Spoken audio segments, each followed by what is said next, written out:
வணக்கம். எனவே பேசுவோம். நம்ம எனவே பேசுவோம் சேனலுக்கு சப்ஸ்கிரைப் பண்ணி பெல் பட்டனை அழுத்தி ஆதரவு கொடுங்க. ரொம்ப நாளைக்கு அப்புறம் எங்க அறிவுமதி தோழருடைய பேச்ச கேட்டதுல ரொம்ப மகிழ்ச்சி. அவர் எழுதின அந்த காதல் கவிதை ரொம்ப அட்டகாசமா இருந்துச்சுங்க. என்னை எல்லோருக்கும் பிடிக்கும், அவனையும் எல்லோருக்கும் பிடிக்கும், ஆனா எங்களைத்தான் யாருக்குமே பிடிக்கல. என்னை எல்லோருக்கும் பிடித்திருக்கிறது, அவனையும் எல்லோருக்கும் பிடித்திருக்கிறது, எங்களைத்தான் யாருக்குமே பிடிக்கவில்லை. கண்ணகி தனியா முருகேசன் தனியா எழுதினப்போ எல்லாத்துக்கும் பிடிச்சது. கண்ணகி முருகேசனா எழுதுனதுதான் யாருக்குமே பிடிக்கல. நானும் ஒரு காதல் கவிதை எழுதுனேன்னு சொன்னாருங்க. சமூகத்து மேல தீராத காதல் உள்ள ஒரு ஆளால மட்டும்தான் இந்த கவிதையை எழுதியிருக்க முடியும். ஆளுன்னு சொல்லுவேன், ஒருத்தங்கிற வார்த்தை கூட வரலாம். இது எல்லாமே எங்க அறிவுமதி எங்களுக்கானவர் அப்படிங்கிற உரிமையில தான். எங்க அறிவுமதிய நாங்க போற்றாம யாருங்க போற்ற போறா? ஆனா ஐயா, உங்க அனுபவத்துல இருந்து எங்களுக்கான பல கருத்துக்களை சொல்லியிருக்கீங்க. ஆனா சில கருத்துக்கள், பன்றிகளின் முன் முத்துக்களை போடாதீர்கள், அது பைபிள் இருக்கிற வரி. அந்த மாதிரி சில கருத்துக்களை, வார்த்தைகளை, முத்துக்களை சில்லறப்பையங்கோஷ்டிக்கு அனுப்பியிருக்கீங்க. ஐயா மன்னிச்சுக்கங்க, நீங்க சொன்ன அந்த வார்த்தை என்னையுமே செருப்புல அடிச்ச மாதிரி தான் இருந்துச்சு. 90 வயது வரையும் 2 வயது 4 வயது குழந்தைகள் வந்தால் கூட தந்தை பெரியாரிடம் வாங்கம்மா, உட்காருங்கம்மா, வாங்கய்யா, உட்காருங்கய்யா என்று சொன்ன ஒரு பண்பாட்டின் தலைவன்தான் தந்தை பெரியார். அவரை போய் மேடையில் சனியன் என்றும் மயிர் என்றும் பேசுகிற என் பெண் பிள்ளைகளே, உங்களை கால் தொட்டு வணங்கி கேட்டுக்கொள்கிறேன், வரலாற்று பிழைகள் செய்யாதீர்கள். நாம பண்போட பேசணும், அன்போட பேசணும் அப்படின்னு சொல்றதெல்லாம் உண்மைதான், யாரும் இல்லைன்னு சொல்ல முடியாது. இந்த எனவே பேசுவோமோட லட்சியம் என்ன சில்லற பையனை திட்டத்துக்காக மட்டுமா ஆரம்பிச்சோம்?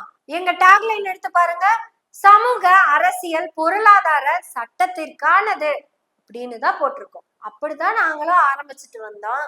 இப்ப நீங்க கூட சொன்னீங்களே ஐயா, தந்தை பெரியாரே எல்லாத்தையும் மரியாதையா தான் பேசியிருக்காரு, நீங்க ஏன் இப்படி பேசுறீங்கன்னு.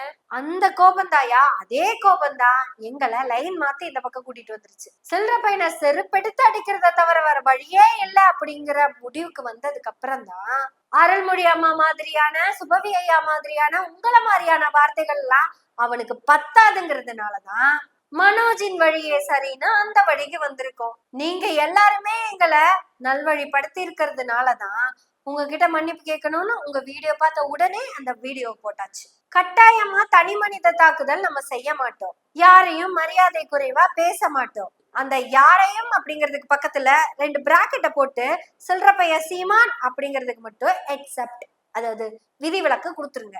அதை ஒண்ணு மட்டும் விட்டுருங்க. மிச்சம் யாரையாவது நாங்க மரியாதை குறைவா பேசினா எங்களை கண்டிக்கிறதுக்கு உங்களுக்கு முழு உரிமை இருக்கு. உடனே இந்த சாட்டை, இடுமாவனம், கார்த்திகா அவங்களையெல்லாம் அந்த லிஸ்ட்ல சேர்த்துறாதீங்க. அந்த விதிவிலக்கு சில்லற பையனுக்கு மட்டும் இல்ல, சில்லற பையனுக்கு ஜாலரா அடிக்கிற எல்லா சில்லறைங்களுக்கும் பொருந்தும். மத்தபடி உங்க கருத்தின் வழிதான் நாங்க வழி நடத்திக்கிட்டு இருக்கோம். இவ்வளவு பண்பு இருக்கிற உங்களாலேயே தாங்க முடியல, எங்கனால எல்லாம் முடியுமாங்கய்யா? எங்களுக்கெல்லாம் காதல் கவிதைனா உனக்காக நான், எனக்காக நீ, நாம் இருவரும் ஒன்றாக நடந்து போகும்போது அந்த மாதிரி எல்லாம் தான் பார்த்திருக்கோம். ஒரு நாளும் என்னை எல்லோருக்கும் பிடிக்கும், அவனையும் எல்லோருக்கும் பிடிக்கும், எங்களைத்தான் யாருக்கும் பிடிக்காது அப்படின்னு சமூக அக்கறையோட எழுதுனதும் இல்ல, யோசிச்சதும் கிடையாது. காதல் கவிதையில ஆணவ கொலைக்கு எதிரான அப்பட்டமான வார்த்தை. இவ்வளவு பண்பு இருக்கிற உங்கனாலேயே அவன் பேச்ச தாங்க முடியலையே. சொல்ல போனா நீங்கெல்லாம் சோறு போட்டு வளர்த்துன நாய் தாங்க அது. அன்னைக்கே அந்த நாயை அடிச்சு வளர்த்தி இருந்தீங்கன்னா இன்னைக்கு அந்த நாய் குலைச்சிட்டு இருந்திருக்குமா? அதுக்காக எல்லா பழியும் தூக்கி உங்க மேல போடுறோம் அப்படின்லாம் சொல்ல வரல. நீங்க அது நாயின்னு அன்னைக்கே தெரிஞ்சுதான் அன்னைக்கே அடிச்சு வரட்டி இருப்பீங்க, தெரியல. உங்களுடைய இந்த நல்ல பண்புகளை பார்த்து நாங்களும் மாறுறோம். அந்த நல்ல மனசு உங்ககிட்டே இருக்கட்டும்ங்கய்யா. இந்த விஷயத்துல நாங்க வாங்கலத. தாரிகா சல்மான் கிட்ட போய் நீ பெரியார மயிருன்னு சொன்னது தப்பு அப்படின்னு சொன்னா அந்த பிள்ளைக்கு புரியுமா? அப்படியெல்லாம் சொன்னா அந்த பிள்ளைக்கு புரியாதுங்கய்யா. இல்ல கார்த்திகா கிட்ட போய் நீ மேடைக்கு மேடை பெரியார பத்தி பேசுறது தப்பு, அது அசிங்கமா பேசுறது ரொம்ப தப்பு அப்படின்னு சொன்னா புரிஞ்சிரும்னு நினைக்கிறீங்களா ஐயா? வாய்ப்பே இல்லைங்கய்யா.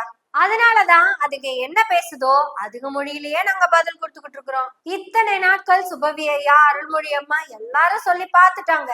மனோஜ் ஒரே ஒரு தடவை தான் சொன்னாரு, மொத்த கட்சியும் வீதிக்கு வந்து கத்துச்சுலங்கய்யா. நீங்க சொல்ற எந்த அன்பான வார்த்தையும் அதுங்களை அசைச்சு கூட பாக்காதுங்கய்யா. ஏன்னா அதுகளாவே இருக்கிறதுனாலதான் அதுக மொழியிலேயே நம்ம பேச வேண்டியதா போயிருச்சு. ஆனா வார்த்தைக்கு வார்த்தை மணியம்மை மணியம்மை மணியம்மைன்னு பேசிட்டு இருந்தாங்க. கமெண்ட் எல்லாம் போய் பாருங்க எப்படி எல்லாம் பேசிட்டு இருப்பாங்கன்னு. ஒரே ஒரு தடவை தான் வண்டியே டிரைவர் தான் ஓட்டுறாருன்னு யூடியூப்ல சொல்லிட்டாரு. உடனே ஓடி வந்து என் குடும்பத்து பெண்களை அசிங்கப்படுத்துறாயா, உனக்கு அம்மா இல்லையா, அப்பா இல்லையா, தங்கச்சி இல்லையா, சித்தப்பா இல்லையான்னு கேட்க ஆரம்பிச்சிட்டாங்க. தன் வாழ்நாள் முழுக்க களத்திலேயே இருந்த களப்போராளி தோழர் ராமகிருஷ்ணன் இலங்கை மக்களுக்காக தன்னுடைய வாழ்வில் பெரும்பகுதியை இழந்தவர் கூரா. அவரவே அவன் இவன்னு பேசுறப்ப அவன் கிட்ட போய் அன்பா பேசுறது எப்படிங்கய்யா?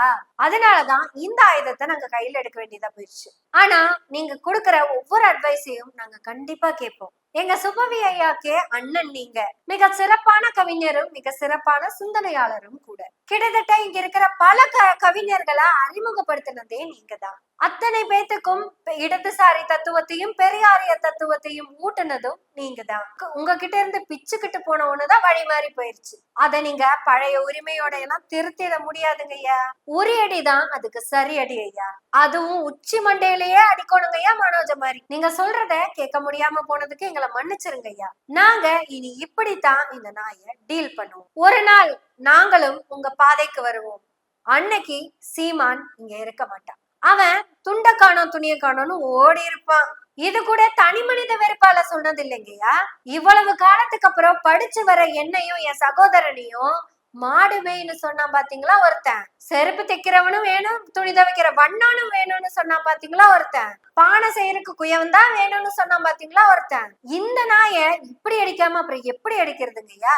கல்வி கிடைக்காத என்னுடைய பாட்டி, கல்வி கற்க வசதி இல்லாம இருந்த என்னுடைய அம்மா, நான் கல்வி கற்கணும்னு அறுப்பாடுபட்ட தந்தை பெரியார், எனக்கு கல்வி கொடுக்கணும் அப்படிங்கிறதுக்காக ஆட்சி கட்டளையில போய் உட்கார்ந்த டாக்டர் கலைஞர், உன் படிப்பு இங்கேயோட நின்ற கூடாது, வெளிநாடுகள்லயும் போய் படிச்சுட்டு வான்னு சொல்லி அனுப்பி வைக்கிற முத்துவேல் கருணாநிதி ஸ்டாலின், வெறும் படிப்பு மட்டுமல்ல விளையாட்டிலையும் நீ சிறப்பா வரணும்னு சொல்ற அமைச்சர் உதயநிதி ஸ்டாலின், இவங்களையெல்லாம் ஒருத்தன் தப்பா பேசிட்டு இருக்கும் போது நாங்க தேனை தடவி எங்கயா அடிக்க முடியும்? பீய தடவித்தான் அடிக்க முடியும். எங்களை மன்னிச்சிருங்க மன்னிச்சிருங்க மன்னிச்சிருங்க. உங்களை ரொம்ப நாளைக்கு அப்புறம் பொது வெளியில பார்த்தது, உங்க பேச்ச கேட்டது அவ்வளவு மகிழ்ச்சி. உங்க சங்கத்தமிழ் எங்க தமிழா சீக்கிரம் வரணும். உங்களுடைய புதிய புத்தகத்துக்காக காத்துக்கிட்டு இருக்கோம். நீங்க பேசுறத கேட்டதுல இங்க எல்லாத்துக்கும் மகிழ்ச்சி. தயவு செய்து நீங்க கேட்காதீங்க, நாங்க பேசுவோம். எனவே பேசுவோம் நாள்தோறும். உங்களுடைய ஆதரவுகளை நன்றிகளோடு எதிர்பார்த்து கொண்டிருக்கிறோம். நன்றி, வணக்கம்.